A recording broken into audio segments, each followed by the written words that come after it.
Microsoft office के MS section में आपका स्वागत है। और आज के इस वीडियो में मैं आपको invoice bill entry data entry के बारे में बताऊंगा। ये कैसे बनाया गया है ये मैं आपको बताऊंगा नहीं, क्योंकि मैं जो पढ़ाया हूँ अभी तक वही सबको लेके मैं यहाँ पे आपको बताया हूँ। जैसे कि आप देख सकते हो इनवॉइस डेट के लिए मैं यहाँ पे टू डेट फार्मूला का इस्तेमाल किया। इसी तरीके से कुछ फार्मूला यहाँ पे ऐड करूंगा आज की वीडियो में और पूरा कंप्लीट करूंगा। इसका डिस्क्रिप्शन में आपको लिंक दे दूंगा, आप यहाँ से जाके प्रैक्टिस कर सकते हो अपने लैपटॉप डेस्कटॉप में। लेकिन ट्राई करना है कि आप इसे ले तो लो, लेकिन आप इसे खुद बनाओ। यहाँ जैसे जैसे बनाया हूँ ये या फिर इससे भी बेटर आपको इंटरनेट में मिल जाएगा। इंटरनेट सर्च करके आप इनवॉइस बिल को बना सकते हो। अगर आप काम कहीं करते हो तो किसी कैसे आप डेटा एंट्री कर सकते हो। यहाँ पे वो आपको जानने को मिल जाएगा इनवॉइस बिल कैसे बनाया जाता है। तो पहला फार्मूला आप देख सकते हो यहाँ पे टुडे है। सेकंड फार्मूला की तरफ चलेंगे, उसको ध्यान से समझना होगा। सेकंड फार्मूला को आपको मान लीजिए कि सीरियल नंबर है आपको, यहाँ पे आप मैनुअली टाइप करोगे तो आपको यहाँ पे अच्छा नहीं लगेगा और कभी कभी टाइपिंग स्पीड में भूल जाओगे। आप चाहते हो कि मैनुअली आप नहीं हो, ऑटोमेटिकली हो, डायमेट्रिकली हो। उसके लिए क्या करना होगा, दो फार्मूला बताऊंगा। दो फार्मूला में से कौन सा बेस्ट लगेगा आपको वो मुझे आप बताइएगा। पहला फार्मूला के लिए आप इफ का इस्तेमाल करेंगे। हमें अपने बताना है कि कौन सा फार्मूला बेस्ट है। इफ के लिए हमको लॉजिकल देना है, तो लॉजिकल बताएंगे कि अगर मेरा ये सेल यानी डिस्क्रिप्शन का जो सेल है ये अगर मेरा इक्वल रहेगा खाली सेल के बराबर, यानी क्या बोले हम कि अगर मेरा ये सेल रहेगा, हमारा इफ जो रहेगा अगर मेरा B18 जो सेल है वो इक्वल है कुछ नहीं के बराबर, कॉमा देके तो हमको रिजल्ट क्या देना, कुछ मत देना। और इन दोनों के बीच में स्पेस नहीं है, ध्यान से देख सकते हो। डबल कोटेशन ओपन किए तुरंत क्लोज कर दिए विदाउट एनी स्पेस। एक चीज़ और याद रखना कि हम एक फार्मूला के अंदर एक से ज़्यादा फार्मूला को ऐड कर सकते हैं, तो उसको लेते हुए चलेंगे। इफ फार्मूला के अंदर हम रो फार्मूला को इस्तेमाल करेंगे। अब यहाँ पे रो फार्मूला इस्तेमाल करेंगे और यहाँ पे हम दे देंगे 1:1 और एंटर को प्रेस करेंगे तो पूछेगा ब्रैकेट देने के लिए, ऑटोमेटिकली ब्रैकेट दे देगा। और हमें यहाँ पे क्या करना होगा, ड्रैग एंड ड्रॉप करेंगे तब ये फार्मूला काम करेगा और यहाँ पे ब्रैकेट लग जाएगा ये, तो इसको आप बॉर्डर हटा सकते हो बाद में। अब जैसे यहाँ पे कुछ हम एंट्री करेंगे तो यहाँ पे हमारा 1 2 3 इस प्रकार से ऑटोमेटिक आ जाएगा। लेकिन इसके लिए क्या करना हुआ, हमको नंबर को ड्रैग करना पड़ा। अब मैं एक दूसरा फार्मूला बताता हूँ, वो इससे भी सिंपल तरीका का है। उसके लिए इक्वल टू सीक्वेंस जाएंगे, सीक्वेंस लेंगे और एक और फार्मूला को बस एंटर करना है और बस काम हो जाएगा। और फार्मूला क्या है हमारा, काउंट ए। जैसे मैं काउंट ए को यहाँ पे चूज़ करूँगा, यहाँ पे मैं जैसे ही काउंट ए को लूँगा और यहाँ पे बोलेगा वैल्यू देने के लिए, तो यहाँ पे वैल्यू क्या देंगे, वैल्यू वो देंगे जो हमारा डेटा पे डिस्क्रिप्शन पे होगा। यानी जो डेटा को हमको दिखाना है कि डेटा के हिसाब से हमको काउंट करके देना कितना एंट्री किया है कितना नहीं। एंटर को प्रेस करेंगे और यहाँ पे ब्रैकेट ऑटोमेटिक ले लेगा। अब यहाँ पे आपको कैलकुलेट आ तो गया है, फॉर्मूला लग गया, लेकिन एक एरर यहाँ पे देखने को मिलता है। अब जब यहाँ पे कुछ टाइप करेंगे तो ये हमको 1 2 करके निकाल के दे देगा इस तरीका का, लेकिन जब कुछ नहीं होगा तो यहाँ पे हमको एरर देखने को मिलेगा। इस एरर को हटाने के लिए एक और फॉर्मूला बताऊंगा आपको, वो है आपका इफ एरर। अगर आप यहाँ पे देखो ध्यान से, इक्वल टू और सीक्वेंस का एस के बीच में हम यहाँ पे एक फॉर्मूला लगाऊंगा जो कि है आपका इफ एरर फॉर्मूला।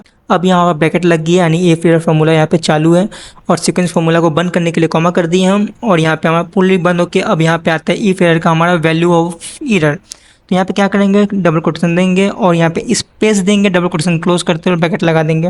इसका मतलब हम क्या बोल रहे हैं, इफ एरर अगर कुछ नहीं रहेगा हमारा सीक्वेंस के हिसाब से तो हमको एरर नहीं देना चाहिए। और अगर एरर आया तो एरर क्या आएगा, हमारा कुछ नहीं आएगा। स्पेस के अंदर डबल कोटेशन के अंदर जो स्पेस दिए, स्पेस की जगह जो हम लिखते हैं टेक्स्ट नंबर वो हमको यहाँ पे मिलता अगर वहाँ पे डेटा नहीं होता तो फिलहाल मैं कुछ नहीं दिया, एंटर करूँगा। आप देख सकते हो ये हमारा यहाँ से चला गया। अब इसको हटाने के लिए हम सिंपल यहाँ पे जाएंगे और यहाँ से हम यहाँ पे बॉर्डर हटाना है। जिस प्रकार से नो बॉर्डर करेंगे, नो बॉर्डर कर देंगे। नो बॉर्डर करते हुए अब हमको लेफ्ट साइड बॉर्डर लगाना पड़ेगा, क्योंकि लेफ्ट साइड बॉर्डर लगाएंगे नहीं तो यहाँ हट जाएगा।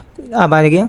अब आते हैं नेक्स्ट ड्रॉप डाउन बटन बनाने के लिए। ड्रॉप डाउन बटन मैं पहले बताया हूँ, डेटा के अंदर जाना है, डेटा के अंदर जाते हुए डेटा वेरिएशन के लिए। लेकिन ड्रॉप डाउन बटन बनाने के लिए आपके पास डेटा होना चाहिए, तो मैंने डेटा को यहाँ से फिलहाल लिख के रखा हूँ, तो आप ट्राई कर लेना, ये भी आपको लिंक मिल जाएगा। जस्ट यहाँ पे जाएंगे, ड्रैग एंड ड्रॉप बटन करते हुए एनी वैल्यू की जगह लिस्ट पे जाएंगे, सोर्स पे जाएंगे, सीट 2 क्लिक करेंगे। आप देख सकते हो यहाँ पे हमारा सीट 2 करके आ चुका है और यहाँ से हमारा डेटा को चूज़ कर लेना है जो भी हमारा डेटा रहेगा और जस्ट इंटर को प्रेस कर देना है और हमारा डेटा यहाँ पे आ जाएगा। अब यहाँ पे ड्रैग एंड ड्रॉप करेंगे तो हमारा ये फार्मूला सभी में लग जाएगा और सब में ड्रैग एंड ड्रॉप बटन आ जाएगा। सिंपली बॉर्डर को हटाने के लिए हम वापस से वही चीज़ करेंगे जो भी किया था मैंने, लेफ्ट एंड राइट, और एक बॉर्डर यहाँ लग जाएगा हमारा। तो यहाँ से बॉर्डर को हटाने के लिए अप में एक लगा देंगे, तो यहाँ से सब बेटर हो गया। अब यहाँ पे ड्रैग एंड ड्रॉप बटन करके हमारा यहाँ पे आ गया। अब देखो जैसे मैं यहाँ पे सेल को चूज़ कर रहा हूँ हमारे यहाँ पे मिल जा रहा है डेटा यहाँ पे। तो बढ़ते रेट की तरफ, रेट के लिए क्या करना होगा, जस्ट यहाँ पे सेलेक्ट कर लो कोई भी एक ऑप्शन को। रेट के लिए हम यहाँ पे फॉर्मूला इस्तेमाल करेंगे जो कि हमारा है लुकअप वैल्यू के इस्तेमाल से। Lookup, V lookup, x lookup, H lookup आपको पढ़ाए थे, उसी में से हमारा यहाँ पे वी लुकअप का इस्तेमाल करूँगा। अब यहाँ पे जैसे मैं टैप करूँगा तो यहाँ पे लुकअप वैल्यू पूछेगा, किसको देखते हुए, हम इसको देखते हुए चलना चाहेंगे। जस्ट कॉमा देंगे, टेबल एरे पूछेगा, टेबल एरे यहाँ पे सेकंड सीट पे जाएंगे, हमारा यहाँ पे सीट अभी ओपन है, फार्मूला अभी भी हमारा एक्टिव है, जो कि हमारा सीट है, सीट को सिलेक्ट करेंगे, कॉमा देंगे और यहाँ पूछेगा कॉलम इंडेक्स, यानी हम क्या निकाल रहे हैं, रेट निकाल रहे हैं। तो रेट हमारा कौन सा कॉलम में, 2 में है, तो 2 लिख देंगे, कॉमा देंगे। एग्जैक्ट मैच के लिए हम यहाँ पे 0 का लिख सकते हैं, या फिर हम चाहे तो यहाँ पे फॉल्स भी लिख सकते हैं और यहाँ पे इंटर करेंगे तो हमारा पे एग्जैक्ट मैच मिल जाएगा। लेकिन एक एरर यहाँ पे देखने को मिलता है, वो क्या, अगर यहाँ पे डेटा नहीं रहेगा तो मुझे यहाँ पे एन करके मिलेगा, और अगर डेटा रहा भी तो मुझे सही डेटा यहाँ पे नहीं मिलेगा। क्यों नहीं मिलेगा, क्योंकि यहाँ पे जो आपका सेल होगा ना, वो आप देख सकते हो यहाँ पे A3B23 हो रहा है, और यहाँ पे आपका क्या सेल है, A1B21। तो इस प्रकार से आपका सेल जो है, सेल का नंबरिंग भी आपका इनसे उड़ता रहेगा। तो सेल का नंबरिंग को हमको फ्रीज करना होगा। फ्रीज करने के लिए क्या करेंगे, फर्स्ट सेल पे जाएंगे और हमारा जो नंबरिंग है उसको यहाँ पे फ्रीज करने के लिए A और 1 के बीच में जाएंगे, A1 के बीच जाके F4 प्रेस करेंगे तो यहाँ फ्रीज हो जाएगा। अगेन यहाँ जाएंगे, F4 को प्रेस करेंगे तो ये भी हमारा यहाँ पे फ्रीज हो जाएगा। इस प्रकार से आप फ्रीज कर सकते हो। अब ये हमारा लॉक हो चुका है, ताला लगने के बाद कोई ढुकता नहीं है, इस प्रकार से ये भी ढुकेगा नहीं। अब इसे क्या करना है, ड्रैग एंड ड्रॉप कर दो। अब ये नाना वाला ऑप्शन तो रहेगा, लेकिन जो प्रॉब्लम था अमाउंट वाला, वो हट जाएगा आपका। जैसे कि यहाँ पे देखो, इस प्रकार से आप लगाओगे तो इसका HDMI केबल का 300 रुपया, HDMI केबल का 300 रुपया, ये आपका अमाउंट आ गया सही। अब लेकिन ये एरर को हटाने के लिए क्या करना होगा, आपको बताया हूँ मैं, सही बोले, इसको हटाने के लिए हम लोग इफ़ एरर का इस्तेमाल करेंगे। तो इफ़ एरर का यहाँ पे इस्तेमाल करते हुए चलेंगे और लास्ट में जाएंगे, सेम चीज़, सेम फॉर्मूला यहाँ पे देंगे, कॉमा, डबल कोटेशन के अंदर space, double quotation close and double quotation देना है, close and bracket close and enter. अब ये हमारा जो फॉर्मूला ये मैच हो चुका है और ये फिक्स हो चुका है। अब हमको यहाँ पे एयर देखने को नहीं मिलेगा। अब जिस प्रकार से आप यहाँ पे 9 ऑर्डर करना चाहते हो, 9 ऑर्डर कर दो, लेफ्ट, राइट और एक बॉटम। तो इस प्रकार से आपका लग गया। अब क्या है, अब यहाँ से आप क्वांटिटी तो अभी बताऊंगा, फिलहाल आप यहाँ पे कोई भी एक चूज़ कर लो तो ऑटोमेटिक यहाँ पे आ जाएगा बिना किसी झंझट का। अब इसको ही देख लो, अगर ले लो पोर्टेबल SSD 6000 का है, पोर्टेबल SSD कहाँ गया, ये रहा 6000 का। तो इस प्रकार से आप देख सकते हो यहाँ पे आ गया हमारा। नेक्स्ट अमाउंट के लिए क्या करना होता है, रेट के साथ हमारा क्वान्टिटी को इंटू करना होता है। तो वही हम करेंगे, equal to rate into quantity, जितना कस्टमर लेगा। फिलहाल कस्टमर कुछ नहीं लिया है तो फिलहाल यहाँ पे कुछ नहीं आया है। और यहाँ पे क्या करेंगे, अगर मैं यहाँ 4 दे दूँ तो यहाँ पे रिजल्ट हमको मिल जाएगा। लेकिन यहाँ पे अगर एक प्रॉब्लम हो जाएगा, जस्ट यहाँ पे मैं इसको हटा दूँ तो 0 आ रहा है, और यहाँ से मैं हटा दूँ तो वैल्यू एरर देखने को मिल जाता है। तो इसको भी हटाने के लिए हम यहाँ पे एरर फार्मूला का इस्तेमाल करेंगे। तो इफ़ एरर यहाँ पे जाएंगे और टाइप करेंगे, सेम यहाँ पे कॉमा देंगे, double quotation space double quotation और ब्रैकेट क्लोज करते हुए हमें चलना है। इस प्रकार से देते हुए इंटर करेंगे तो यहाँ पे वैल्यू यहाँ से हट जाएगा। अब यही चीज़ को मैं क्या करूँगा, ड्रैग एंड ड्रॉप करते हुए डाउन लेके आ जाऊँगा लास्ट तक। अब यहाँ पे डेटा यहाँ पे 0 क्यों आ रहा है, क्योंकि यहाँ पे कुछ लिखा हुआ नहीं है। यहाँ से अगर मैं इसको हटा दूँ तो ये मेरा हट जाएगा। सेम ब्रैकेट को जल्दी से इसको हटा देता हूँ। यहाँ पे जाऊँगा, नो बॉर्डर, लेफ़्ट से हमारा राइट से, और इस प्रकार से ये हमारा कंप्लीट हो जाएगा। अब यहाँ पे कोई भी अमाउंट लिखो, आप कोई भी यहाँ पे कुछ करो। आपका यहाँ प्रोडक्ट आया है तो यहाँ पे आपका 0 भी आएगा। यहाँ पे क्वांटिटी लिख दो तो आपका यहाँ पे इंटू होके आ जाएगा इस तरीके से। नेक्स्ट जो कि टोटल की तरफ चलते हैं।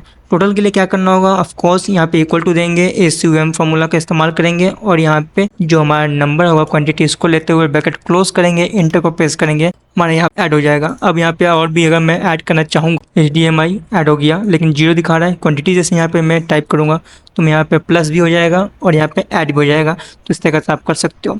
डिस्काउंट जो है, डिस्काउंट में वैल्यू फार्मूला नहीं लगता है, डिस्काउंट आप पे डिपेंड करता है कि आप डिस्काउंट कितना देना चाहते हो। टेक्स्टेबल वैल्यू क्या होता है, टेक्स्टेबल वैल्यू आपका डिस्काउंट पे दिया गया जो बचता है अमाउंट, वो आपका टेक्स्टेबल वैल्यू में आता है। फॉर सपोज मैं यहाँ पे दे देता हूँ कि 700 है ना, 700 का डिस्काउंट देता हूँ, इसको 700 का डिस्काउंट दिया। अब यहाँ पे टेक्स्टेबल वैल्यू है, उसके क्या करना होगा, इक्वल टू दूंगा, हमारा total value minus text value पे जाएंगे और इंटर को कर देंगे प्रेस, तो यहाँ पे हमारा आ जाएगा टोटल इस प्रकार से। अब मैं यहाँ पे जो भी दूंगा यहाँ पे आ जाएगा, और यहाँ पे कुछ नहीं होगा तो कुछ नहीं आएगा। नॉर्मली हमारा सिंपल रहेगा जो हमारा रहता है। प्लस 700 लिख देता हूँ, इस प्रकार से आप निकाल लोगे। नेक्स्ट CGST, SGST, IGST कैसे निकालना है। और उससे पहले मैं बता देता हूँ CGST, IGST क्या होता है। मान लीजिए कि आप, जैसे कि मैं वेस्ट बंगाल से हूँ, तो यहाँ अगर वेस्ट बंगाल से अगर कोई सामान वेस्ट बंगाल में ही हमारा सेल और परचेज हो रहा है तो यहाँ पे हम SGST, IGST का इस्तेमाल करते हैं। लेकिन जैसे ही हमारा रेट चेंज होता है वैसे हमारा GST भी चेंज हो जाता है। वैसे तो मान लो कि हमारा GST लगता है 18%, तो अगर मैं वेस्ट बंगाल से दिल्ली, मुंबई में अगर करता हूँ तो मुझे IGST देना पड़ेगा 18% करके। लेकिन अगर मैं वेस्ट बंगाल के अंदर ही हम काम कर रहा हूँ और वेस्ट बंगाल के अंदर ही परचेस कर रहा हूँ तो 18% ही देना होगा, लेकिन यहाँ पे 9% करके लग जाएगा। अब मान लीजिए कि यहाँ 9 नहीं लग रहा तो यहाँ पे जाओगे आप नंबर में और यहाँ पे परसेंटेज चूज़ कर लोगे तो इससे आपका परसेंटेज आ जाएगा। और इस प्रकार से आ रहा है तो यहाँ से आप डिक्रीज कर दोगे, इसका नॉर्मली आ जाएगा। तो आप समझ गए। अगर एक स्टेट से अपने ही स्टेट को अगर ट्रांसफ़र कर रहे हो प्रोडक्ट को तो वहाँ पे CGST SGST लगता है अलग अलग करके। लेकिन वही अगर आप एक स्टेट से दूसरे स्टेट में चले जाते हो तो दोनों ऐड होके जो आता है वो लग जाता है।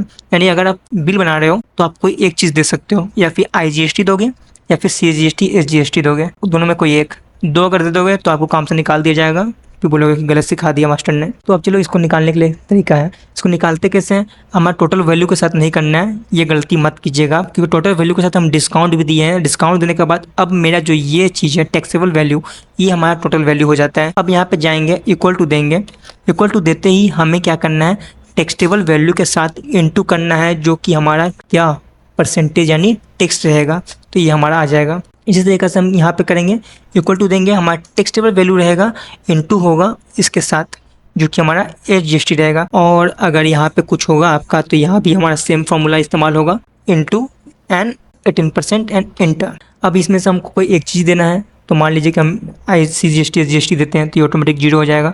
0 ना हो तो उसके लिए हम ईयर का इस्तेमाल कर सकते हैं, यानी हमारा जो फार्मूला है लगा हुआ है। ग्रैंड टोटल के लिए क्या करेंगे, ग्रैंड टोटल के लिए हम यहाँ पे इक्वल टू देंगे और सबसे पहला जो हमारा करना है, इस सब में अब कुछ नहीं जाना है, अब हमें इन तीनों को ऐड करना है, यानी taxable value plus CGST plus SGST plus IGST और इंटर कर देना है। तो आप देखते हो हमारा प्राइस यहाँ पे आ गया। वही अगर यहाँ पे 18% हम दे दे तो हमारा प्राइस बढ़ जाएगा, लेकिन जैसे यहाँ पे कोई एक देना है तो हम एक ही देंगे यहाँ पे, और यहाँ पे हमको रिजल्ट देखने को मिल जाएगा। यहाँ पे 9 फिलहाल देते हूँ और IGST को हटा देता हूँ, ये देखने को मिलता है। तो इस प्रकार से आप यहाँ पे देख सकते हो। और इसको मैं क्या करता हूँ, थोड़ा सा स्पेस को बढ़ा देता हूँ और इसे बीच में ला देते हैं ताकि देखने में बेटर लगे। ये डिस्काउंट हो गया, GST से GST हमारा लग गया। जियो नहीं देखने को मिले तो इसके लिए आप कर सकते हो इफ एरर का इस्तेमाल। एक और फार्मूला रह गया है जो मैं बताने देना चाहता हूँ। मान लो कि आप देखोगे कि कहीं कहीं आपका बिल में नंबर के साथ टेक्स्ट वैल्यू भी यहाँ पे लिखा रहता है कि कितना रुपीस हुआ है, तो उसको दिखाने के लिए क्या करना होगा, जस्ट यहाँ पे क्लिक करेंगे, एक लिंक होगा वो मैं आपको डिस्क्रिप्शन में दे दूंगा, उससे आप अपने एक्सेल में इंस्टॉल कर लेना। इंस्टॉल नहीं करना होगा, बस वो कॉपी पेस्ट करना होगा। क्या है वो मैं बता देता हूँ। यहाँ पे लाते हैं Alt F11 पे जाओगे तो आपका VBA खुल जाएगा, यानी विजुअल बेसिक फॉर एप्लीकेशन। यहाँ पे जाते हैं फाइल में जाओगे और इंपोर्ट पे जाओगे, फाइल के अंदर इंपोर्ट के अंदर जाओगे, जहाँ पे वो फाइल को डाउनलोड करोगे आप, वो फाइल में वहाँ पे चल जाओगे और वहाँ पे फाइल देखने को नहीं मिलेगा, तो जस्ट फाइल फॉर्मेट में जाने के बाद यहाँ पे ऑल फाइल में चल जाना। ऑल फाइल में जाओगे तो आपको देखने को मिल जाएगा एक फार्मूला स्पेल नंबर करके, जस्ट इसे ओपन कर लेंगे और ये यहाँ पे आ जाएगा। जस्ट इसको यहाँ पे क्लोज कर देंगे। अब यहाँ पे हमारा जो फार्मूला है वो लग जाएगा। यहाँ पे इक्वल टू जाएंगे और स्पेल नंबर देंगे, तो यहाँ पे देखो स्पेल नंबर करके यहाँ पे फार्मूला हमारा आ गया। अगर आपका स्पेल फार्मूला नहीं है इंस्टॉल तो आप इसे कैसे इंस्टॉल कर सकते हो अपने अंदर। यहाँ पे जाएंगे, इसको सिलेक्ट करेंगे, इंटर को प्रेस करेंगे। अब आप देख सकते हो यहाँ पे हमारा आ चुका है। जैसे यहाँ पे मैं चेंज करूँगा, जैसे कि मान लो कि यहाँ पे मैं 18% दे देता हूँ फिलहाल, और जैसे यहाँ पे चेंज होगा तो आपका यहाँ पे रिजल्ट भी चेंज होगा 25.8 करके, और यहाँ से ये हट जाएगा तो ये भी हमारा यहाँ से हट जाएगा कुछ इस तरीके से। अब मान लीजिए कि यहाँ पे हम GST आ देता हूँ, यहाँ ध्यान रखना 22,000 है, और यहाँ से हटा के मैं इसको 1 कर दे रहा हूँ और इसको 1 कर देता हूँ, तो यहाँ पर डेटा सब चेंज हो गया हमारा, यहाँ भी चेंज हो गया और 15,000 हो गया। अब देखो यहाँ 15,000। तो इस तरीके से आप यहाँ पे इनवॉइस बिल बना सकते हो, और इसको प्रिंट भी करना चाहो तो कंट्रोल P के साथ जाओगे तो आपको कुछ इस प्रकार से प्रिंट होकर मिल जाएगा। मैं जूम करके दिखा देता हूँ, कंट्रोल के साथ स्क्रॉल बार के साथ इस प्रकार से आप जूमिंग करके देख लो। यहाँ पे आपको इस प्रकार से बिलिंग देखने को मिल जाएगा। अपने हिसाब से डिजाइन कर सकते हो जैसा आपको पसंद आएगा। वीडियो अच्छा लगे वीडियो को लाइक करें और इसे प्रैक्टिस करें, क्योंकि प्रैक्टिस करोगे तभी आप कुछ ज़्यादा अच्छे से बेटर कर पाओगे। काम चाहते हो एक्सेल में अच्छा से, तो आपको इससे बेटर प्रैक्टिस करना होगा। तो आई होप वीडियो अच्छा लगा, वीडियो को लाइक करें, कमेंट करें और डिस्क्रिप्शन में लिंक होगा, प्रैक्टिस करें। मिलते हैं नेक्स्ट वीडियो में।